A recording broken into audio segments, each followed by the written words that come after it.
जी, नमस्कार। आज मैं बात करना चाहूँगा हम लोगों का जो अनुभव है सोशलिस्ट पार्टी इंडिया की तरफ से एक 42 लोगों का एक समूह लखनऊ, कानपुर, उन्नाव हरदोई से जो गया था दिल्ली और दिल्ली की सीमा पे जो किसान आंदोलन के समर्थन में जो धरने चल रहे हैं, उसमें हम लोग शामिल हुए। हम लोग यहाँ से 8 तारीख को गए थे और 8 को हम गाजियाबाद में जो गाजीपुर बॉर्डर है वहाँ पहुँचे। उसके बाद वहाँ से हम अगले दिन गए शाहजहांपुर, जो राजस्थान सीमा है, राजस्थान हरियाणा की सीमा, वहाँ पे हम शामिल हुए और फिर वहाँ से हम गए टीकरी, जो जो दिल्ली और हरियाणा की सीमा है। वहाँ पे एक दिन शामिल हुए और फिर हम गए सिंघू बॉर्डर, जहाँ हम 2 दिन रहे और कल हम लोग लौट के आए हैं वहाँ से। जो नज़ारा वहाँ देखने को मिल रहा है, वो गज़ब का नज़ारा है और मुझे लगता है कि ये भारतीय जनता पार्टी और राष्ट्रीय स्वयंसेवक संघ, जिन्होंने अपनी राजनीति को खड़ा करने के लिए धर्म का इस्तेमाल किया, उनको एकदम सही जवाब मिल गया है, क्योंकि सिख समुदाय अपनी धार्मिक भावना के आधार पे गोलबंद हो गया है। और वहाँ सिंघू बॉर्डर पे अगर इनकलाब जिंदाबाद के नारे लग रहे हैं, तो साथ में बोले सो निहाल सत श्री अकाल का आह्वान भी किया जा रहा है। और उनकी धार्मिक प्रार्थना में वो कह रहे हैं कि सरकार को सद्बुद्धि मिले और वो इन तीनों कानूनों को वापस ले। और धार्मिक भावना जुड़ने के साथ आंदोलन में जो मजबूती आई है, वो देखने वाली है। मतलब एक तरफ बहुत सारे लंगर चल रहे हैं चारों सीमाओं पे, और जहाँ छोटे धरने हैं वहाँ एक दो लंगर ही है, लेकिन जैसे सिंघू है, जहाँ किलोमीटरों तक जो है लोगों ने अपने ट्रैक्टर ट्रॉलियां लाके खड़ी कर दी है, वहां पे तो आप समझिए कि 5-5, 10-10 कदम पे लंगर चल रहे हैं। कहीं कोई चाय पिला रहा है, कहीं कोई खाना खिला रहा है, और कई लंगर ऐसे हैं जो 24 घंटे वाले भी, कि आप जब भी वहां जाएं आपको कुछ ना कुछ मिलेगा। और उसमें सिर्फ मर्द ही नहीं है, बल्कि औरत और बच्चे भी शामिल हो गए हैं। कई लोग परिवार सहित आ गए हैं। ट्रैक्टर ट्रॉलियों पे उन्होंने टारपोलिन की शीट डाल के उसको एक अस्थाई निवास जैसा बना लिया है। कई लोग तो आराम से उसमें लेट के टीवी भी देख रहे हैं। तो बहुत सारे सिख नौजवान हैं जो अपनी खुली जीपों में नारे लगाते हुए और पंजाबी गाने गाते हुए, एक पूरा उत्साह का माहौल है। और समय समय पे वाहे गुरु जी की फतेह और वाहे गुरु जी का खालसा और इस तरह के नारे, और सिख समुदाय के जो भी नारे हैं, जो भी वो अपने धार्मिक जो उनके नारे हैं उनका वो इस्तेमाल कर रहे हैं। और खुल के नरेंद्र मोदी और भारतीय जनता पार्टी के दूसरे राज्यों के जो मुख्यमंत्री हैं, हरियाणा के खट्टर हों, उत्तर प्रदेश के योगी आदित्यनाथ हों, इनके खिलाफ नारे लग रहे हैं। इस तरह की बातें कही जा रही हैं जो अगर कोई सामान्य व्यक्ति कहीं और कहे तो शायद उसके खिलाफ मुकदमा दर्ज कर दे बीजेपी की सरकार। लेकिन वहां कोई हिम्मत नहीं है सरकार की या पुलिस की कि वहां प्रवेश भी कर पाए, क्योंकि पूरी व्यवस्था जो है सिख समुदाय ने अपने हाथ में ले ली है, वही संचालन कर रहे हैं। जो ट्रैक्टर ट्रॉलियां खड़ी हैं, उसके बीच से भी जो है ट्रैफिक लगातार चल रही है, और कोई ट्रैफिक पुलिस नहीं है, कोई पुलिस वाला नहीं है मैनेज करने के लिए। सब कुछ जो है बड़ा व्यवस्थित रूप से चल रहा है। जो लोग वहां रुके हुए हैं, जो जा रहे हैं वहां कुछ दिनों के लिए भी, उनके लिए रहने का इंतजाम है। गद्दे, कंबल वगैरह वहां उपलब्ध कराए जा रहे हैं। गर्म पानी की व्यवस्था है, वॉशिंग मशीन तक लगी हुई है कि आप जाइए और अपने कपड़े धोइए। मेडिकल कैंप्स हैं। वहाँ जो मजदूर काम कर रहे हैं सिंघू बॉर्डर पे, उनके बच्चों का पूरा एक शिक्षा का कार्यक्रम चल रहा है एक टेंट में। आपको साबुन चाहिए, टूथब्रश चाहिए, टूथपेस्ट चाहिए, कोई तेल चाहिए या किसी भी किस्म की कोई चीज चाहिए, मोजे चाहिए, आपको कपड़े तक, जैकेट तक वहां पे वो उपलब्ध कराई जा रही है बिना किसी शुल्क के, ताकि आंदोलन में आए हुए लोगों को किसी भी प्रकार की कोई कठिनाई नहीं हो। कल जब हम लौट रहे थे तो हमारे साथी राम भरोसे जी हरदोई के गांव से गए थे, उनके पास सिर्फ एक ही कंबल था। एक सरदार जी ने उनको अपना कंबल दे दिया कि भाई ये तुम रख लो। और इस तरह से आपसी सहयोग की भावना से पूरा धरना चल रहा है। और निहंग समुदाय के जो सिख हैं, जब उन्होंने सुना कि सरकार ने दूसरी तरफ सुरक्षा कर्मी तैनात कर दिए हैं और वो हथियारों से लैस हैं, तो वो अपने घोड़ों पे चल के आ गए और उन्होंने अपने घोड़े वहां सिंघू बॉर्डर पे पहली कतार में अपने घोड़े खड़े कर दिए हैं, वहां शिविर लगा दिए हैं और अपने भालों के साथ और अपनी पारंपरिक वेशभूषा में वो एक तरीके से कवच बन गए हैं पूरे धरने का। और वो कह रहे हैं कि अगर सरकार हमला करेगी तो सबसे पहले हम अपने सीने पे गोली लेंगे। तो ये जो बात है ये इतनी गजब की है कि जो सिख धर्म की जो धार्मिक भावना है वो पूरे आंदोलन के साथ जुड़ गई है और उसने आंदोलन को एक मजबूत आधार प्रदान कर दिया है, जिसकी वजह से जो पहले कहा जा रहा था कि लोग 6 महीने की तैयारी के साथ आए हैं, अब तो ऐसा लग रहा है जिस तरह से वहां फलों, सब्जियों, दूध, अनाज की आपूर्ति हो रही है, जो हरियाणा से, पंजाब से किसान अपनी ट्रैक्टर ट्रॉलियों में भर भर के ला रहे हैं, कि वो तो अनिश्चित काल के लिए वहां बैठने को तैयार है। और सरकार के लिए मुसीबत बन गई है, क्योंकि सिख समुदाय को सरकार हल्के से नहीं ले सकती, क्योंकि अपने देश के इतिहास में जब इंदिरा गांधी ने ऑपरेशन ब्लू स्टार किया तो उसका उनको खामियाजा भुगतना पड़ा। 84 का दंगा हुआ, उसके बाद इंदिरा गांधी को उनके अपने सिख बॉडीगार्ड ने मार दिया। तो ये इस समुदाय को सरकार हल्के से नहीं ले सकती।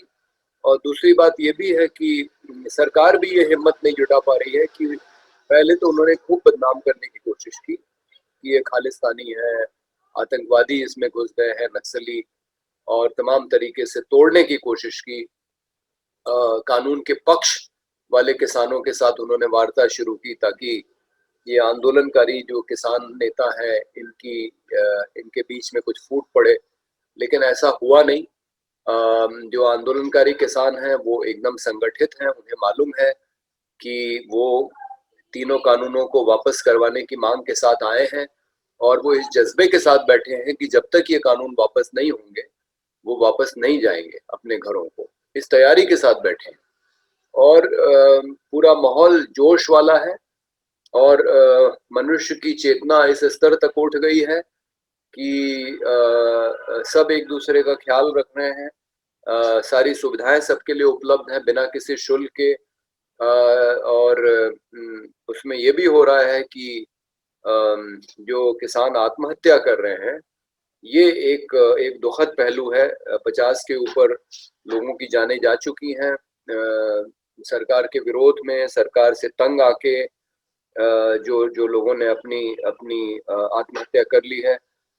लेकिन एक बात और देखने वाली है कि ये कोरोना का भी डर दिखाया गया, लेकिन वहां मैंने देखा कि चारों धरना स्थलों पे जहां हम पहुंचे किसी ने भी कोई मास्क नहीं लगाया है और धरने में तो सामाजिक दूरी का पालन करने का कोई सवाल ही नहीं उठता।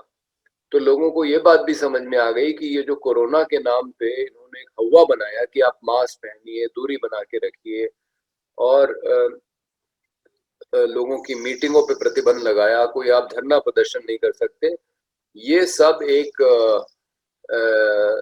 कहना चाहिए कि दिखावा था और सरकार की ये कोशिश थी कि लोगों को नियंत्रित करे ताकि लोग उसके खिलाफ न खड़े हों, क्योंकि अर्थव्यवस्था इस बुरी तरह से चरमराई हुई है, लोगों में इतना असंतोष है कि लोग सरकार के खिलाफ जो है आंदोलन करने को तैयार हैं। तमाम जगह सरकार के खिलाफ लोग बोल ही रहे हैं, लेकिन लोग संगठित ना हो पाए, इसलिए ये सारे दिशा निर्देश जारी किए गए थे। ये लोगों को समझ में आ गया है, क्योंकि जब खुद भारतीय जनता पार्टी की बात आती है तो बिहार की चुनाव रैलियां हों, हैदराबाद में चुनाव रैलियां हों, या अभी तो देखिए आप, बंगाल का चुनाव बहुत दूर है, लेकिन अभी से अमित शाह वहां जाते हैं, रैलियां करते हैं, और उनके चेहरे पे आपको मास्क नहीं मिलेगा। जिस दिन उन्होंने शुभेंदु अधिकारी को तृणमूल कांग्रेस से भारतीय जनता पार्टी में शामिल करवाया, उस दिन की फोटो देख लीजिए कि किसी के चेहरे पे मास्क नहीं है जब वो मंच पे खड़े हैं। तो लोगों को ये भी समझ में आ रहा है कि ये तो खुद नहीं मानते हैं अपने दिशा निर्देशों को, और जनता से पालन करवाते हैं और उस पे फाइन लगाते हैं अगर कोई मास्क न पहने। तो हमने भी कहीं कोई मास्क नहीं लगाया। वो तो जब सिंघू बॉर्डर से हम वापस दिल्ली में आए तब हमने मास्क लगाया, इस डर से कि कहीं कोई पुलिस वाला फाइन न कर दे। लेकिन ये बात बहुत महत्वपूर्ण है कि 50 दिन के करीब हो रहे हैं, लेकिन अभी तक किसी को कोरोना का रोग हुआ हो किसी धरने में, ऐसी कोई खबर नहीं आई। तो बीमारी होगी कोविड जरूर, मुझे खुद हुई थी, लेकिन उसका जो हवा बनाया गया उसकी कोई जरूरत नहीं थी, ये बात भी समझ में आ रही है। भाई ये वैसी बीमारी है जैसे और बीमारियां होती हैं, जैसे टीबी होती है, टीबी से बहुत सारे लोग मरते हैं, उसी तरह से कुछ लोग कोविड से मरे। लेकिन अगर आप अपना ठीक से बचाव करें तो आप उससे, उस बीमारी से निकल भी सकते हैं। तो अगर ठीक से देख रेख हो इंसान की तो लेकिन ये उस तरह की बीमारी नहीं है कि ये बहुत तेजी से फैलेगी अगर आप इन दिशा निर्देशों का पालन न करें। तो ये बात भी लोगों को समझ में आ गई है, और लोग जो है इसलिए भी बेखौफ, बिना किसी कोरोना के डर के भी वहां धरने में शामिल हैं। और देखिए आप, वहां बूढ़े और बच्चे भी हैं। तो जो जो कहा जाता है कि बूढ़े लोग ज्यादा मतलब उनको ज्यादा संभावना है ये इस रोग से ग्रसित होने की, ऐसी भी कोई घटना नहीं हो रही है। मर रहे हैं लोग तो वो आत्महत्या से मर रहे हैं, कोरोना से नहीं मर रहे हैं। तो ये भी एक एक मिथक टूटा है। और दूसरा, वहां पे हमने ये भी देखा कि खुलकर जो अप्रवासी भारतीय हैं, वो उनका उनकी मदद वहां धरने में पहुंच रही है। आप वहां जाएंगे तो आपको बैनर दिखाई पड़ेंगे, एनआरआईज फॉर फार्मर्स। जिस जगह पे हम रुके थे वहां सारी व्यवस्था ब्रिटिश सिख काउंसिल ने की हुई है। उनके टीवी चैनल कनाडा के, इंग्लैंड के, वहां उनके प्रतिनिधि घूम रहे हैं, लोगों का इंटरव्यू ले रहे हैं। और इस बार सरकार लेकिन ये सवाल नहीं उठा रही है कि विदेशी पैसा जो है आया हुआ है आंदोलन में, क्योंकि उनको डर है सिख समुदाय के जज्बे से। और जो ये तरह बड़ी आसानी से इस तरह का आरोप किसी के ऊपर भी लगा देते हैं। अभी हमारे जब फैजल खान साहब जब मथुरा में गिरफ्तार हुए क्योंकि उन्होंने मंदिर में नमाज पढ़ लिया था, उनके ऊपर आरोप लगाया गया, जबकि उनकी संस्था के अकाउंट में सिर्फ 6 लाख रुपए थे। उनके पास वो गृह मंत्रालय का रजिस्ट्रेशन भी नहीं था जिसके माध्यम से विदेशी पैसा लिया जाता है, यानी कि FCRA। फिर भी उनके ऊपर आरोप लगाया गया कि कुछ विदेशी ताकतें इनको प्रायोजित कर रही हैं ताकि भारत का सांप्रदायिक माहौल बिगाड़ा जाए। इस तरह के जो उल जलूल आरोप ये लगा देते थे किसी के भी ऊपर, अब सरकार की ये हिम्मत नहीं हो रही है कि वो आरोप यहाँ पे लगाए। और अगर विदेश में बसे सिखों का सहयोग मिल रहा है तो ये माना जा रहा है कि ये तो स्वाभाविक है। कनाडा के प्रधानमंत्री जस्टिन ट्रूडो ने आंदोलन के समर्थन में वक्तव्य दिया तो ये कहा जाने लगा कि ये हमारे अंदरूनी मामले में हस्तक्षेप कर रहे हैं। लेकिन हमको ये समझना चाहिए कि कनाडा के प्रधानमंत्री ने जो बयान दिया था वो कोई बहुत सहानुभूति के कारण नहीं दिया था, वो उसकी मजबूरी थी, क्योंकि उसकी जो सरकार चल रही है उसके गठबंधन में एक राजनीतिक दल है जिसका मुखिया एक सिख है। तो उसको अपनी सरकार चलाने के लिए सिखों का समर्थन जरूरी है, इसलिए उसको ये बयान देना पड़ा। तो अंतर्राष्ट्रीय स्तर पे इस आंदोलन को समर्थन मिल रहा है, उनका सहयोग भी मिल रहा है, आंदोलन बड़ा मजबूती से चल रहा है। और ये माहौल बन गया है कि अब तो हम आर पार की ही लड़ाई लड़ेंगे।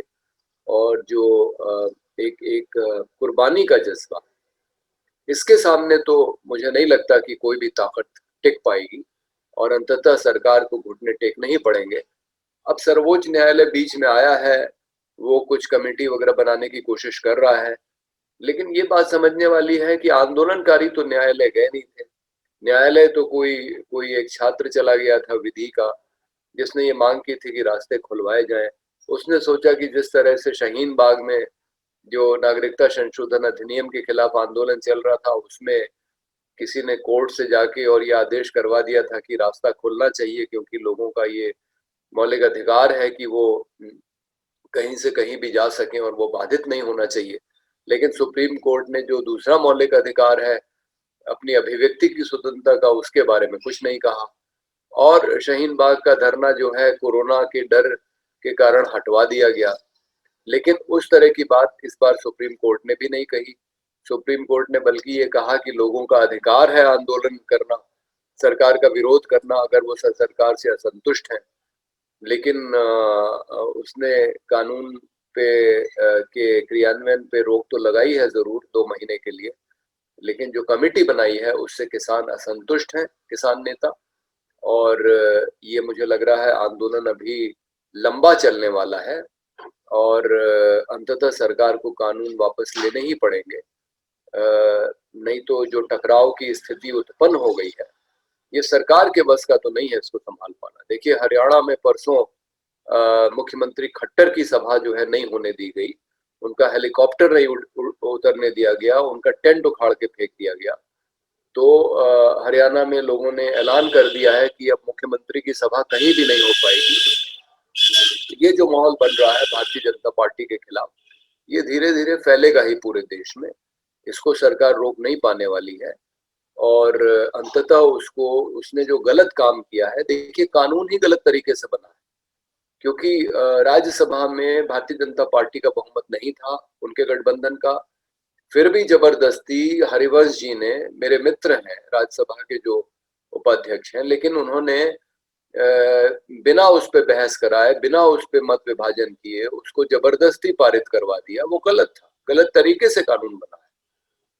तो जो गलत तरीके से कानून बना है वो कानून वापस होना ही चाहिए। संसद के इतिहास में पहली बार सांसदों को रात में धरना देना पड़ा, जिसमें आम आदमी पार्टी के हमारे मित्र संजय सिंह भी थे, तृणमूल कांग्रेस के सांसद थे, दक्षिण भारत की राजनीतिक दलों, डीएमके, टीडीपी वगैरह के सांसद भी उसमें शामिल थे। तो सरकार ने गलत किया है और अगर सरकार अपनी गलती नहीं मानती, कुछ कुछ सिख ये कह रहे थे वहां पे कि जब नरेंद्र मोदी गए थे गुरुद्वारे में मत्था टेकने, तो कम से कम वहीं पे अपनी गलती स्वीकार ली होती, माफी मांग ली होती और कानून वापस करने का ऐलान कर दिया होता, तो सिख समुदाय उनको माफ कर देता। लेकिन सिख समुदाय इस समय पूरी तरह से नरेंद्र मोदी के खिलाफ है। आप वहां जाएं तो आपको पोस्टर दिखाई पड़ेंगे कि किस तरह से मोदी को नियंत्रित कर रहे हैं अडानी और अंबानी, पूरे चित्र बने हुए हैं। और मोदी जो है नियंत्रित कर रहे हैं मीडिया घरानों को अडानी और अंबानी की सेवा में। और इसी तरह से किस तरह से सरकार निजीकरण की नीति को आगे बढ़ा रही है, एक एक करके हर एक क्षेत्र, चाहे वो कोयला हो, तेल हो, अब तो रेलवे भी आ गया है, स्कूल और अस्पताल तो पहले से ही उनका निजीकरण हो गया है।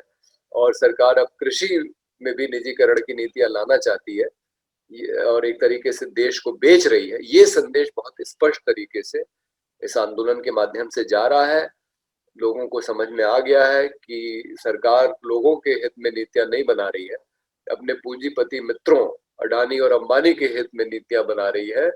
और इसलिए लोग अब एकदम खुल के इस बात का विरोध कर रहे हैं। और यह आंदोलन इस दृष्टि से बहुत महत्वपूर्ण हो गया है कि आगे भारतीय लोकतंत्र में नीतियों की दिशा क्या होगी।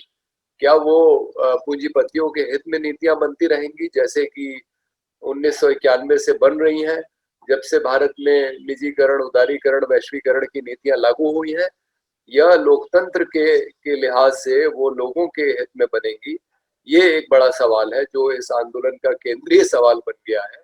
और ये आगे की दिशा को तय करने वाला है। तो ये आंदोलन सही समय पे सही जज्बे के साथ खड़ा है और उस पार्टी को चुनौती दे रहा है जिसने धर्म के नाम पे राजनीति की है और धार्मिक आधार पे गोलबंदी हो गई है।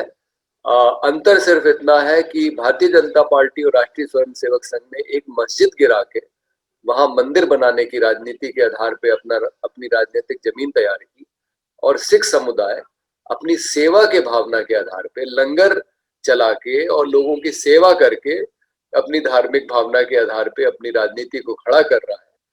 तो एक नकारात्मक धार्मिक राजनीति है और एक सकारात्मक धार्मिक राजनीति है और इसमें कौन जीतेगा ये इसका अनुमान लगाना कोई बहुत मुश्किल काम है नहीं। लोग कहते हैं कि जीत तो हमेशा सत्य की होती है। तो बोले सो निहाल, सत श्री अकाल।